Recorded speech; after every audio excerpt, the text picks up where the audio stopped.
Bom dia, oitavo ano. Hoje nós vamos continuar no assunto de Brasil e Império, tá? Porém, saindo do primeiro reinado e entrando no período regencial. Deixa eu colocar o celular no silencioso. Pronto, tá? Aqui no período regencial, nós vamos estudar principalmente o ato adicional de 1834 e a cabanagem, tá? O período regencial ele vai ser conhecido principalmente pelas revoltas que aconteceram nesse período. Porém, nós não vamos estudar todas, vamos estudar apenas uma, que foi a que aconteceu no nosso estado. Aí vocês podem me perguntar assim, tia, mas no livro tem falando sobre três. Você pode ler as três, você pode estudar as três, porém eu não vou cobrar em avaliação as três, vou cobrar só a cabanagem, tá bom? Então, vamos lá. Tudo começou, o período regencial vai começar com a abdicação de Dom Pedro I. Ele vai embora para Portugal, vai renunciar ao poder. Porém, o filhinho dele, que era Dom Pedro II, tinha apenas 5 anos, então não tinha condições dele assumir o governo do Brasil. Então, o que se fez? Se teve a ideia de escolherem regentes para governar o Brasil enquanto Dom Pedro II crescia. E aí, esse período regencial, que foi quando o Brasil foi governado por regentes, vai durar de 31 a 40, 1831 a 1840, tá? Nesse período também havia uma disputa de poder, uma disputa de representatividade entre três grupos políticos: restauradores, liberais moderados e liberais exaltados. Restauradores eram aqueles que queriam a volta do Dom Pedro I, queriam a monarquia dele e tudo mais. Liberais, de uma maneira geral, queriam mudanças no tipo de governo, tá? Só que os moderados, eles queriam ainda a monarquia, só que com o imperador com poderes limitados, e os liberais exaltados queriam outra forma de governo que não fosse a monarquia, tá? Eles queriam o que a gente chama de um governo federalista, que é um governo onde as províncias elas são autônomas, tá? Elas tomam suas próprias decisões. Aqui no livro de vocês tem alguns os principais representantes de cada um desses grupos. Por exemplo, no grupo dos restauradores, um dos principais representantes era o José Bonifácio. No grupo dos liberais moderados, um dos principais representantes era o Cipriano Barata. E no grupo dos exaltados, um dos principais representantes era o Antônio Diogo Feijó, que era um padre da época, tá bom? Outro ponto importante é que houve algumas reformas na Constituição brasileira. Quando houve a independência do Brasil, eu falei para vocês que o Dom Pedro I fez a primeira Constituição do Brasil. Em 1824, ele publicou essa Constituição, né?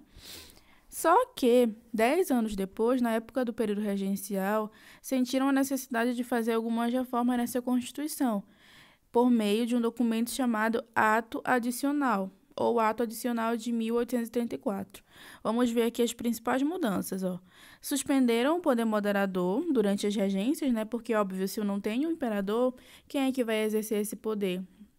Já que era um poder exercido somente pelo imperador. Próximo, criaram assembleias legislativas provinciais com deputados eleitos por 2 anos. Criaram assembleias nas províncias, em cada estado, tá? Terceiro, deram maior autonomia para as províncias, que inclusive poderiam criar impostos, tá? E modificaram o sistema de regência. Em vez de ter 3 regentes, o império seria governado por apenas um, porque logo no início eles falaram que iam ter 3 regentes e tudo mais, governando ao mesmo tempo. Mas aí decidiram por ter apenas um. Só que ao longo do período regencial, de 1831 a 1840, houveram mais de um regente, tá bom? Então tá. Aí no livro de vocês, fala sobre o movimento dos malês, que é uma das revoltas que aconteceu nesse período. Esse período ele é marcado por muitas revoltas. Não, deixa eu explicar isso depois. Eu vou primeiro falar as revoltas que aconteceram. No livro de vocês,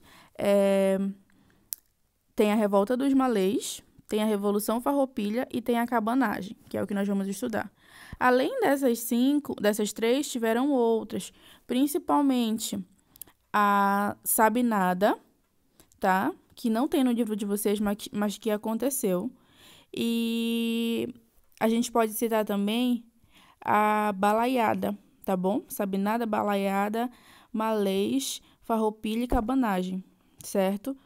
Como eu falei para vocês, vamos estudar apenas a cabanagem, que foi uma revolta que aconteceu no nosso estado, na província do Grão-Pará, tá bom? Em Belém, mesmo nossa capital, certo? Vamos dar prioridade para a história local. Agora sim, eu vou explicar por que esses movimentos aconteceram. Bom, a população, ela estava muito incomodada com a forma de governo que ela estava tendo. Pensem, em 1822 aconteceu a independência do Brasil, com a promessa de que tudo mudaria, de que tudo mudaria para melhor. Porém, não mudou nada para a população mais pobre.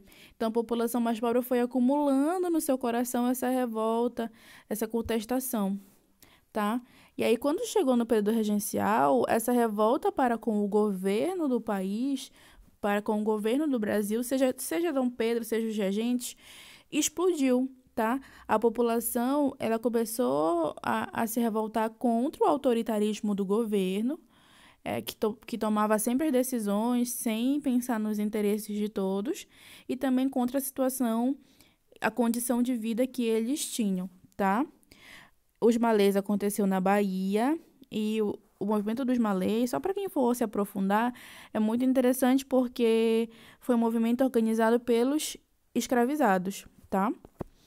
A farroupilha aconteceu no Rio Grande do Sul e foi um movimento organizado pelos fazendeiros de charque, tá?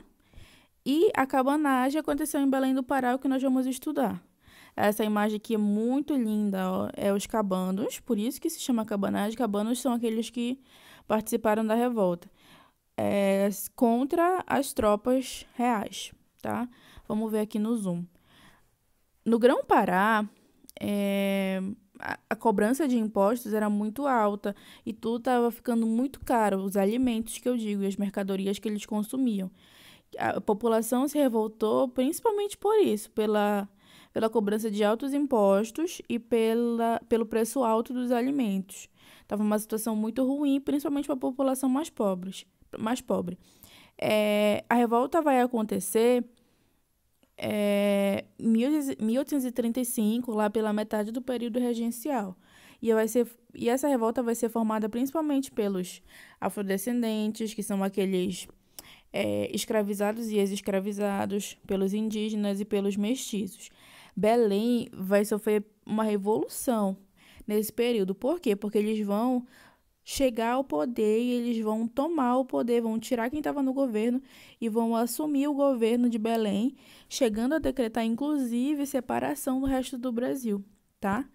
Aqui está falando que um dos líderes escolhidos pelos cabanos para assumir o governo foi o Eduardo Angelim. Mas além do Eduardo Angelim, tiveram outros líderes cabanos que governaram também, tá? Em 1885, eles conseguem tomar o poder, só que no ano seguinte, eles já são reprimidos. O governo envia várias tropas para reprimir essa tomada de poder dos cabanos.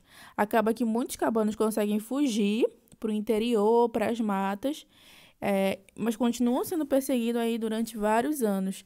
O livro de vocês traz um dado aqui, ó, 30 mil mortos, 30 mil cabanos mortos, tá bom? Até 1840, que é o ano que eles conseguiram, de fato, acabar com o movimento e com resquícios desse movimento.